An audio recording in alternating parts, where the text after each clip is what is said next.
I'm not, believe it or not, my thinking on this has like changed a little bit. I don't want to go too much on this tangent, but increasingly, I don't think Valorant has the ability to take down CSGO. And I mean like real takedown. Like everyone who used to watch and play CSGO now plays Valorant and watches Valorant. Right? Like I think that was a nice dream, but I don't think Valorant has what it takes. And because I knew Chris was going to make that comment and the comparison to CSGO, I had a story teed up, which I don't want to talk too much about the story, but it was Shroud who said, Valorant makes Counter-Strike look like a joke with its depth and difficulty. Now, that headline is misleading because what the article actually says is Shroud used to say the skill ceiling for CSGO was higher, right? Meaning it's a tougher game to master and it's a tougher game to get good at.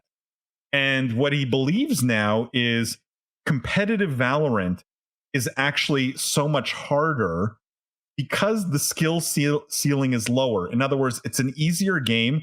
So everyone playing at the highest level is playing the game at 100%.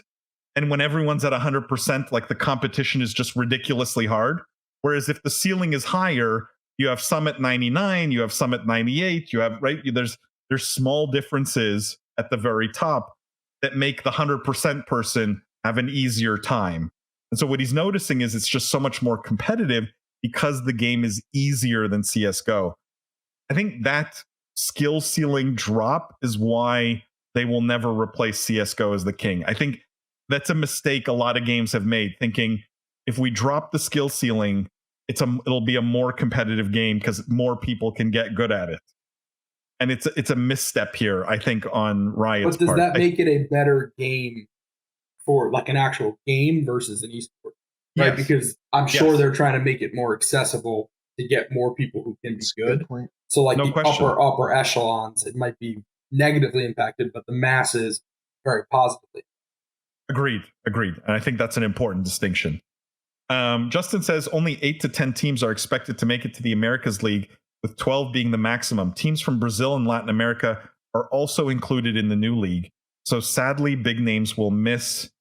Reported teams to make it to the next round is Sentinels, TSM, Cloud9, Xset, Gen G, V1, and the Guard. And that doesn't include T1 and G2 trying to come over for the big Brazil or Latin orgs. Yes, Justin, I think I saw the same list. What do you guys think of this list, by the way?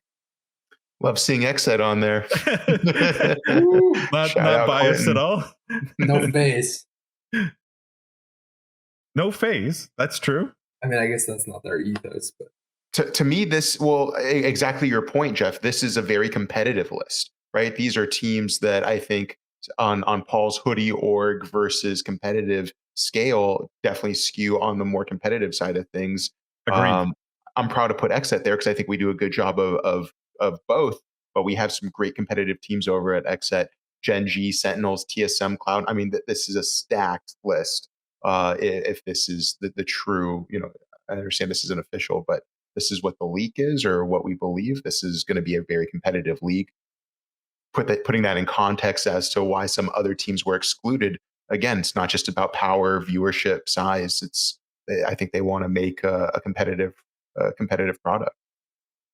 I mean, I'm not going to watch it without NYFU, but Greg says it's an abbreviation of New York Fury. Okay. That's the excuse you put on a license plate application, Greg. 100%. Also, can you imagine if their ticker was fur instead? Also, this got me thinking that if I were in charge of marketing this team yet again, I would be reaching out to the furries, and then I would have the furry furies, and it would be so much fun. You heard that, NYFU? Lindsay is available for genius marketing ideas. Chris says, note Jimmy smile. There you go. He's not saying, he's not disclosing anything officially. But you want to read into his smile, go ahead. I have nothing to disclose, guys. I'm just happy to be a part of a great org with some great leadership.